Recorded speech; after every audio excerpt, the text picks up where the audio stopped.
Je sais pas si vous connaissez le dicton qui dit « Il n'est jamais trop tard pour apprendre ». Je peux vous dire qu'il est vrai en Christ. Vous me voyez? Regardez, j'ai pas de trou dans mes jeans. Et j'ai du cash sur moi en plus. Et je suis sûr que vous ne me croiriez même pas si je vous disais que pas plus tard qu'il y a 2 mois, j'avais même pas de place au coucher.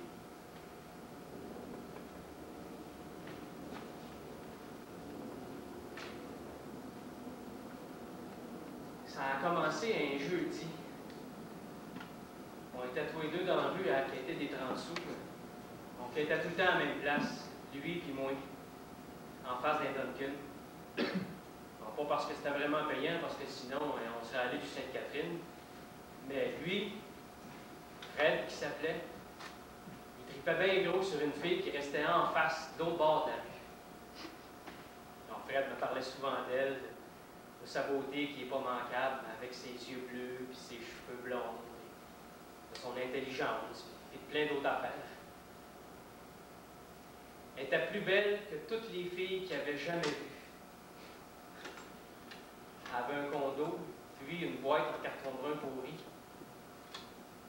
Il restait quand même en face de chez elle à attendre, en se disant, un jour, elle va se mettre belle pour moi. C'est pour ça qu'on restait en face du vieux Dunkin'. Hey Fred, je vous ai pas conté comment est-ce qu'on s'est rencontrés, moi et Fred. Alors, je vous conterai ça plus tard. Fait que ce jeudi-là, jeudi 13 février, comme à chaque jeudi, la belle déesse de Fred, elle devait sortir pour s'en aller au salon de bronzage. Mais à 2h15, quand elle est sortie, elle n'était pas toute seule. Il y avait un gars à côté d'elle.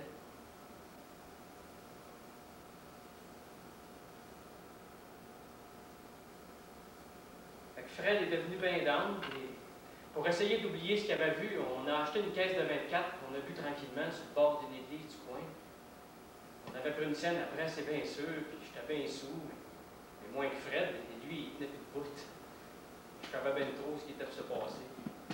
Les poulets allaient se pointer puis nous arrêter pour avoir troublé la paix, comme ils disent, puis on passerait à la limite dans un 3 à l'autre. J'avais raison. Une demi-heure plus tard, ils sont arrivés. On y est mal tombé en esti. Ils nous ont crissé avec des PD et des motards. On n'a pas dormi de la nuit, de peur que ça soit la dernière. Mais quand on est sorti, on a fait foule de cash. On avait les yeux tellement pochés que le monde était plus smart. On s'est fait 90$ en une journée. La vie allait bien enfin. Et surtout que Fred a pu revu le gars qui était avec la fille de la veille. Fait que tout content, on s'est payé une pizza extra fromage. Une large. Puis on a fini ça avec un bon café bien au chaud chez Dunkin'. Assis à côté du câble, comme si c'était un foyer. Le ventre plein, les poches pleines. On est resté là à regarder la neige tomber derrière les décorations de la Saint-Valentin. Les petits cœurs, les petits anges tout nus, les guirlandes. On faisait rien. On faisait rien que regarder puis être bien. Ben, à un moment donné, on s'y met à le filet down. On pensait à la dernière fois qu'on avait fait l'amour à une fille, c'était avant d'être dans la rue. Qui c'est qui voudrait embrasser un petit crotté, hein? Moi, la dernière femme que j'avais touchée, c'était ma blonde. Mon ex-blonde. Je me suis mis à raconter à Fred ce qui m'était arrivé, pourquoi j'étais rendu dans la rue. Ben, j'avais une femme, puis une maison, dans un bout de papier, avec une job chez GM, mais un ordinateur a piqué ma place. Puis, après, j'avais une scène pour payer la maudite hypothèque, puis toutes ces affaires-là. Pour pas trop capoter, ben, je me suis mis à boire, puis ma femme s'est écœurée, puis elle est partie. Après quelques mois, ben, je me suis retrouvé tout seul, déprimé à l'os. J'avais juste le goût d'en finir. Le reste, Fred, il savait déjà ça. Un beau jour, bien sous, puis il prend la grande décision.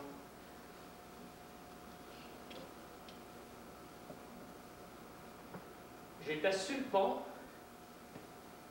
prête à sauter.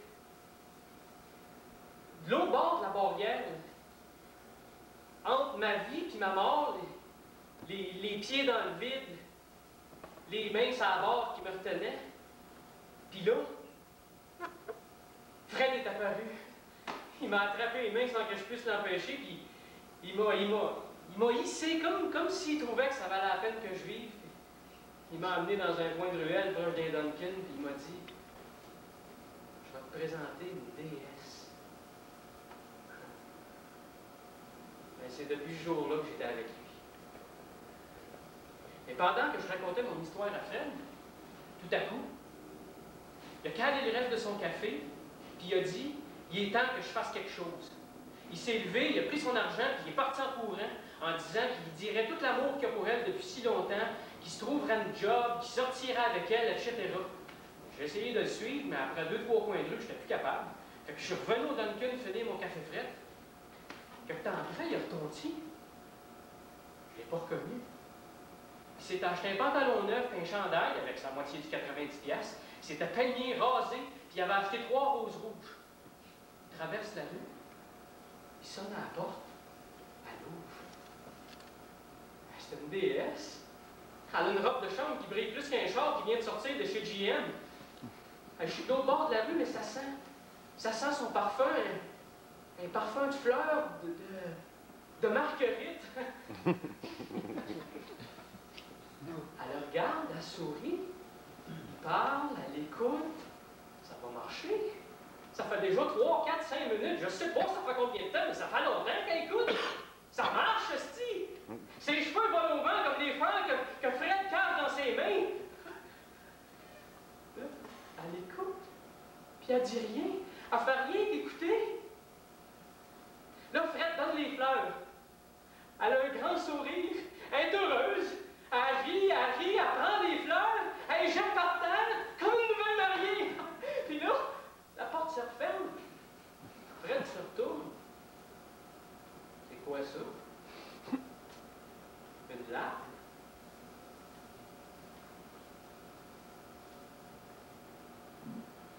Je comprends tout en même temps. Elle a ri de lui, de ses avances. Elle a ri brûlant ses espoirs, sa dignité et son cœur au complet.